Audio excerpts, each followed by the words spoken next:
आप सभी डीएलएड द्वितीय वर्ष के छात्र अध्यापक छात्राओं को सुप्रभात। मैं कमलेश कुमार, तारकेश्वर नारायण अग्रवाल शिक्षक प्रशिक्षण संस्थान हरिगांव आरा से। जैसा कि आपके पेपर है S5 में सिलेबस में ये दिया गया है कि विद्यालय में खेल आयोजन हेतु किन किन बिंदुओं पर किन किन बातों पर हमें ध्यान देना आवश्यक है, किन किन बिंदुओं पर हमें ध्यान देना चाहिए। तो अगर आप विद्यालय स्तर पर शिक्षक हैं तो आपको बिल्कुल यह आवश्यक है, यह जानकारी होना कि आप जो है किन किन बातों पर ध्यान देंगे। खेल अगर आयोजन कराया जाता है या आयोजन आप कराएंगे कभी भविष्य में, तो आप किस प्रकार से इसे आयोजित करेंगे, उसके क्या पॉइंट्स होते हैं, उनमें किन बिंदुओं पर हमें ध्यान देना चाहिए। तो इसी को लेकर मैं इस वीडियो के माध्यम से आपको बताने का प्रयास करूंगा, उस पर चर्चा करेंगे। अगर किसी प्रकार के मेरे वर्ड्स, मेरे अगर बात या मेरे कुछ कमेंट्स होंगे आप करना चाहते हैं तो मेरे YouTube के माध्यम से, YouTube पे जो साइट है मेरे, उस पर कमेंट्स कर सकते हैं। या तो जो हमारे विद्यालय का TNA फाउंडेशन के अंतर्गत तारकेश्वर नारायण अग्रवाल शिक्षक प्रशिक्षण महाविद्यालय का एक YouTube वीडियो भी है, YouTube साइट भी है, उस YouTube साइट खोलिएगा, वीडियो आपको उपलब्ध होगा, उसमें आप कमेंट्स कर सकते हैं। तो आइए सबसे पहले चलते हैं आप कि विद्यालय में खेलों का आयोजन हम करते हैं तो किन बिंदुओं में हमें ध्यान देना चाहिए। तो मैंने आपको इसके बारे में पहले भी बता चुका हूं कि विद्यालय स्तर पे या नेशनल स्तर पे या राष्ट्रीय स्तर पे या अंतर्राष्ट्रीय स्तर पे अगर हम किसी प्रकार का कोई आयोजन कराते हैं तो हमें सबसे पहले खेल निर्देशालय या उससे जो संबंधित जो भी हैं पदाधिकारी ऑफिशियल, तो उन्हें हमें सूचना देना पड़ता है, उन्हें हमें सूचित करना पड़ता है। तो ये तो हो गई थोड़ा सा उच्च लेवल या उनसे संबंधित रिलेटिव जानकारी लेने और देने इत्यादि चीजों की व्यवस्था के बारे में बताना या हमें क्या करना क्या नहीं चाहिए, उसके ऊपर इस पर चर्चा करते हैं। लेकिन जो इसका मुख्य बिंदु है कि हमें किन बातों पर ध्यान देना चाहिए, तो आइए उस पर बताते हैं कि विद्यालय में खेलों के आयोजन के लिए हमें जो निम्न बिंदु हैं वो लगभग 10 से 15 बिंदु हैं,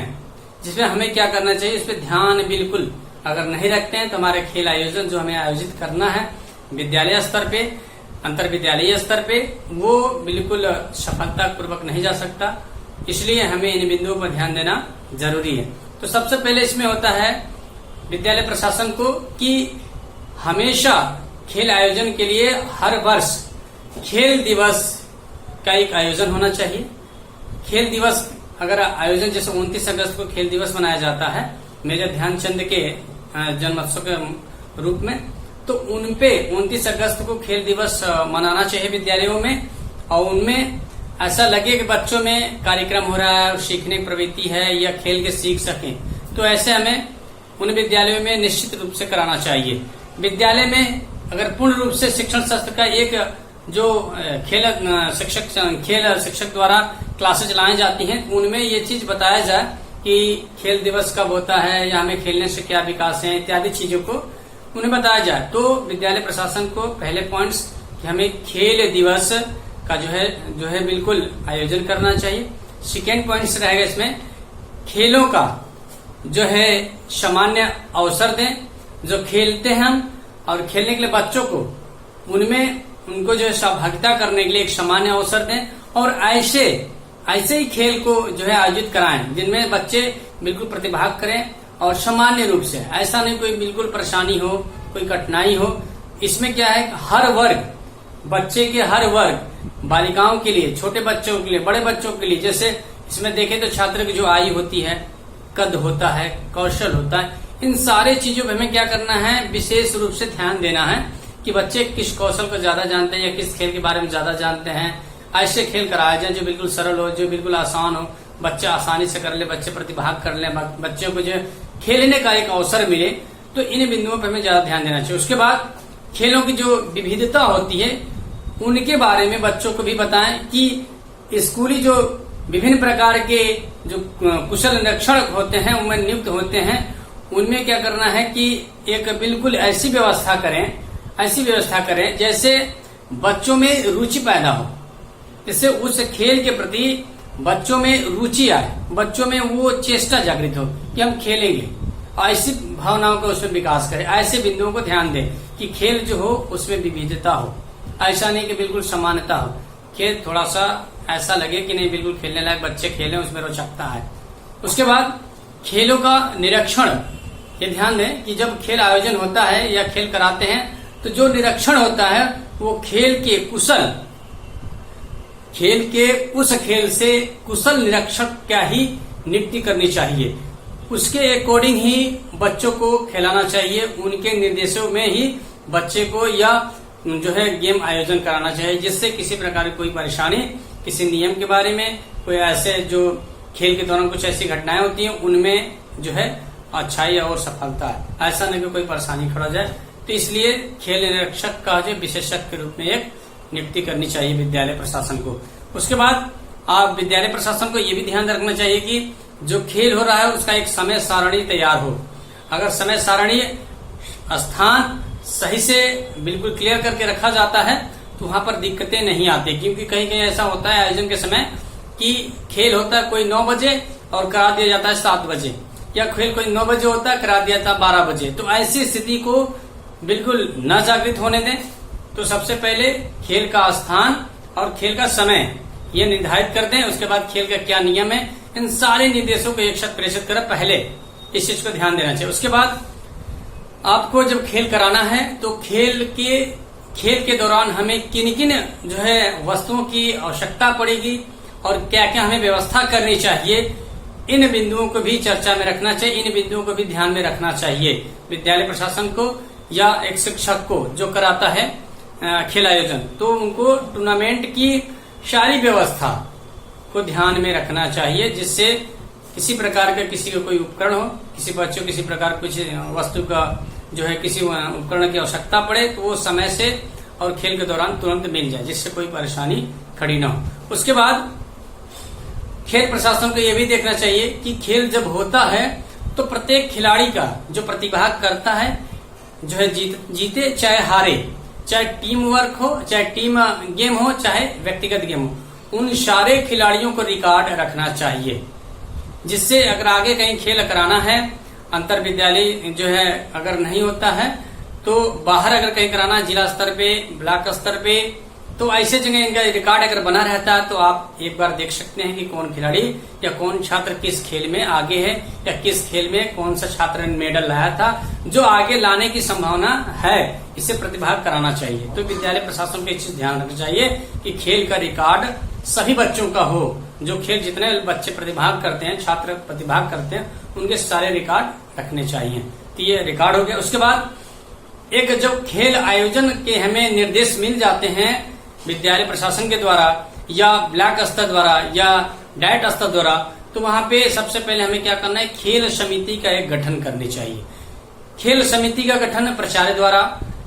करना चाहिए, जिसमें खेल समिति का गठन होता है तो उसमें जो है शिक्षक के ही माध्यम से एक जो हमारे सबसे अनुभवी शिक्षक होंगे उनको उसका जो बागडोर देके बाकी 4-5 ऐसे हमारे शिक्षक को जोड़कर इस कार्य को सफल बनाने में सहयोग लें। उसके बाद उनमें सारे जो भी एक्टिविटी होगी खेल के दौरान या खेल से आयोजन होने के लिए जो भी एक्टिविटियां पूछी जाए या बनाई जाए, वो बगैर खेल शिक्षक के पूछे नहीं बनाया जाए, क्योंकि खेल शिक्षक का होना उस समिति में बहुत जरूरी है।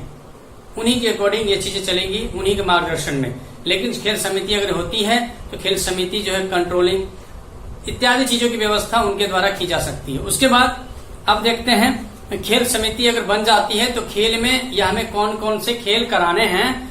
इसका भी जो है हमें ध्यान रखना चाहिए। और ध्यान रखने के साथ साथ किस खेल के लिए कौन से साधन की आवश्यकता है, या जहां पर खेल आयोजन हो रहा है खिलाड़ियों के लाने के लिए कौन कौन से साधन की जो जरूरत पड़ेगी, या विद्यालय में ही हो रहा है तो विद्यालय में कबड्डी अगर हो रहा है तो कबड्डी में कौन कौन से जो है हमें उपकरण चाहिए, उसके जो है साधन को उपलब्ध कराएं,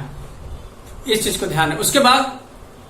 विद्यालय प्रशासन को ये चीज भी ध्यान देना चाहिए कि जो भी उनके द्वारा खेल से संबंधित जो भी उपकरण बच्चों को या छात्रों या खिलाड़ियों को दे रहे हैं, उन सारे खेलों के, उन सारे उपकरणों के एक मानक स्टैंडर्ड होना चाहिए। उनका जो है बिल्कुल ऐसा लगे कि प्रमाणित है, ऐसा ना कि कोई जो है थोड़ा सा सेकेंड रूप के जो उपकरण आते हैं वो दे दें जिससे बच्चे चोटिल हो जाए। तो इस चीज को ध्यान रखना चाहिए कि बच्चे को जो भी उपकरण दे वो बिल्कुल मानक के अनुसार हो, उसमें क्वालिटी नंबर 1 की हो, जिससे बच्चे चोट न लगे, जिससे बच्चों को चोटिल होने की संभावना कम रहे, उनके जो स्किल जो प्रयोग करेंगे वो स्किल अच्छे से प्रयोग कर सके। उसके बाद अब देखते हैं इसमें कि जो खेल जो हमारा साधन है, उन साधनों में हमें देखना है कि समय सारणी जो हमारे खेल